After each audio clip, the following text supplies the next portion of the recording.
Hi అందరికీ నమస్కారం. జనసేన ఆఫీస్పై దాడి ఈరోజు సంచలనం లేపింది. ఎందుకంటే పవన్ కళ్యాణ్ గారి పార్టీ పెట్టినప్పటి నుంచి అనేక సందర్భాల్లో పవన్ కళ్యాణ్ గారే ఇలాంటి విషయాల్ని చాలా సందర్భాల్లో నన్ను చంపడానికి చూస్తున్నారని కూడా స్టేట్మెంట్ ఇచ్చారు ప్రతిపక్షంలో ఉన్నప్పుడు. కానీ ఇప్పుడు అధికారంలోకి వచ్చిన తర్వాత కూడా ఒక వ్యక్తి ఆఫీస్లోకి పట్టపగలు జొరబడి కారు అద్దాలు ధ్వంసం చేసి పోలీసులపైన తిరగబడి అక్కడ సిబ్బంది పైన తిరగబడ్డాడంటే అసలు ఏం జరిగింది, ఏం జరగబోతోంది? మనతో పాటు సీనియర్ జర్నలిస్ట్ ఎస్పీ పవన్ గారు ఉన్నారు. సార్ని అడిగి మరిన్ని విశేషాలు ఈ అంశంపై అడిగి తెలుసుకుందాం. సార్ నమస్తే. సార్ నమస్తే అండి. సార్ అందరూ ఖండించాల్సిన విషయం. ఎందుకనంటే డిప్యూటీ సీఎం హోదా పవన్ కళ్యాణ్ గారు ఉన్నా లేకపోతే అక్కడ ఎవరున్నా సరే అది పదవి హోదా అనేది డిప్యూటీ సీఎం వాళ్ళని పరిరక్షించాల్సిన బాధ్యత అనేది పూర్తి స్థాయిలో ప్రభుత్వానికి ఉంది. ఆయన ప్రభుత్వంలో భాగస్వామి కాబట్టి ఆయన కూడా ఆయన సొంతంగా సెక్యూరిటీతో పాటు ఇంటెలిజెన్స్ బ్యూరో చెప్పినవి కూడా ఆయన తప్పకుండా పాటించాల్సిన అవసరం ఉంది. ఎందుకనంటే ఆయన ఇలాంటి విషయాలలో చాలా ఉదారంగా ఉంటారనే విషయం మనందరికీ తెలిసిందే. పర్వాలేదులే, ఇట్స్ ఓకే, ఎవరేం చేస్తారు, ఏం కాదు, మనకి మన ప్రతిపక్షంలో ఉన్నప్పుడే మనకేమీ అవ్వలేదు, మనం ఇప్పుడు మన మీద ఎవరికంత కక్ష ఉంటుంది అనే ఆస్పెక్ట్లో ఉంటాడు. అంటే ఒక పాజిటివ్ ఆస్పెక్ట్లో పాజిటివ్ నోట్లో ఉంటారు పవన్ కళ్యాణ్ గారు. సో ఆయన ఆలోచన విధానం నాకు తెలిసినంత వరకు మన గెస్ ఆయన చర్యలు కానీ ఆయన మాట్లాడే విధానం కానీ ఆయనకున్న ఫ్యాన్స్ కానీ లేకపోతే ఇప్పుడు డిప్యూటీ సీఎంగా ఆయన చేస్తున్న పనులు చర్యల దృష్టి అన్నీ క్రోడీకరించుకుంటే so is in a very positive person. ఆయన ఏం పర్వాలేదు, ఉన్నారు కదా సెక్యూరిటీ, ఉన్నవాళ్ళు సరిపోతారు, మనకి మన మీద ఎవరు అంత కక్ష కడతారు అనే ఇదిలో ఉంటారు ఆయన. బట్ ఇక్కడ బాగా ఆలోచించాల్సింది ఏంటంటే ఇప్పుడు ఎక్కడో శ్రీకాకుళం నుండి వచ్చిన వ్యక్తి తను లోపలికి రావడం ఏంటి, లోపలికి జొరబడటం ఏంటి, అక్కడున్న సెంట్రిక్ స్టిక్ ఒకటి తీసుకుని కర్రను తీసుకుని అక్కడ ఉన్న 2 కార్లని ధ్వంసం చేయటం, అలాగే సీసీటీవీ రూమ్కి వెళ్ళటం, సెక్యూరిటీ వాళ్ళు ఏం చేస్తున్నారు? ఇప్పుడు అతనికి మతిస్థిమితం లేదు అంటున్నారు. సో ఎవరైతే ఉన్నారో ఇప్పుడు లోపల చొరబడిన వ్యక్తి నీలాద్రి అనుకుంటాను అతని పేరు, శ్రీకాకుళం నుండి. సో తను మతిస్థిమితం ఉందా లేదా అనేది అప్రస్తుతం. మతిస్థిమితం లేకపోయినా మతిస్థిమితము ఒక మంచి ఇదిగా ఉండి అతను ఏదో స్కెచ్ చేసుకుని లోపలికి వచ్చినా సరే అక్కడ ఉన్న సెక్యూరిటీ వాళ్ళు ఖచ్చితంగా అలర్ట్ అవ్వాలి. అసలు లోపల దాకా వెళ్ళడం ఏంటి అనేది ఇది ఫస్ట్ ఎంక్వైరీ చేయాలి. ఇంకోటి సార్, లోపల దాకా వెళ్ళేదంటే పవన్ కళ్యాణ్ గారి ఆఫీస్కి వెళ్ళాలంటే మనకు ముందే మనకు మెసేజ్ వచ్చింటుంది, ఆ మెసేజ్ చూపెట్టాలి. మన ఇద్దరం వెళ్ళాం, లోపల మనం ఫోన్ చేస్తేనే అక్కడ అన్ని పర్మిషన్లు వచ్చిన తర్వాతే.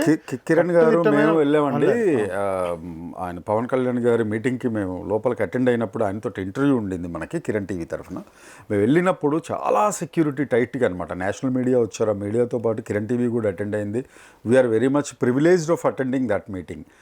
లోపలికి వెళ్ళేటప్పుడే ముందుగా మనకు ఒక మెసేజ్ వస్తుంది, ఒక కోఆర్డినేటర్ ఉంటారు, కోఆర్డినేటర్ సెక్యూరిటీకి మెసేజ్ పంపితే సెక్యూరిటీ కోడ్తో సహా మనం ఇటు చూపించాలి. లోపలికి వెళ్తాం, లోపలికి వెళ్ళిన తర్వాత ఇంకొక వెరిఫికేషన్ ఉంటుంది. వెళ్ళిన తర్వాత డైరెక్ట్గా ఆయన దగ్గరికి వెళ్ళటం కాదు, ఒక పెద్ద హాల్ లాగా ఉంటుంది, హాల్లో కూర్చోబెడతారు విజిటర్స్ రూము.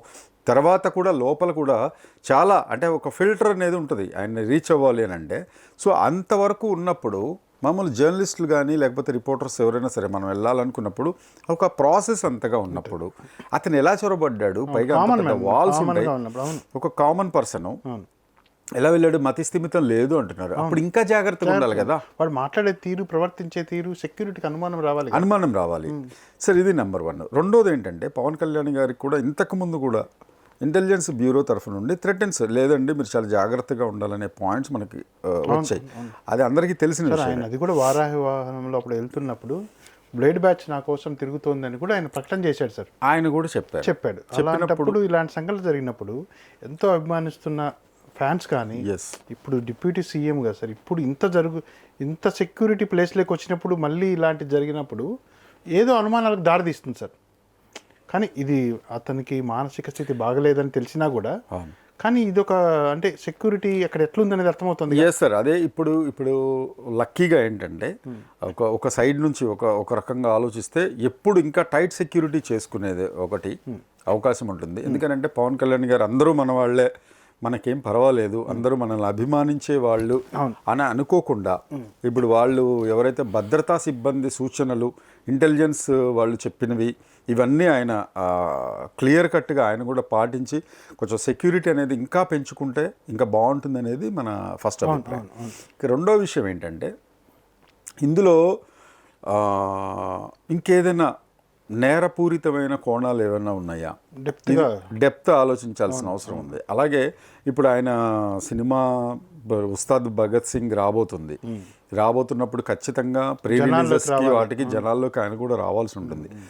వచ్చేటప్పుడు అవాంఛిత సంఘటనలు లాంటివి ఎలాంటివి జరగకుండా ఇప్పుడు ఇది ఒక చిన్న మచ్చలాగా లేకపోతే ఒక దిష్టి చుక్కలాగా ఉపయోగపడుతుందేమో, ఇంకా కొంచెం టైటన్ చేసుకోవాలి సార్, చేసుకోవాల్సిన అవసరం ఉందేమో అని చెప్పి ఖచ్చితంగా అనిపిస్తుంది. అలాగే ఇప్పుడు చాలామంది అధికారులు మీరే ఇందాక సస్పెండ్ చేశారు సార్, సస్పెండ్ చేశారు, తొలగించారు అని ఇప్పుడు మనకు బ్రేకింగ్ న్యూస్ వచ్చింది. అంటే ఎక్కడ వైఫల్యం జరిగింది, ఏ పాయింట్ ఆఫ్ వ్యూలో అతను లోపల రావడానికి కారణం ఏంటి.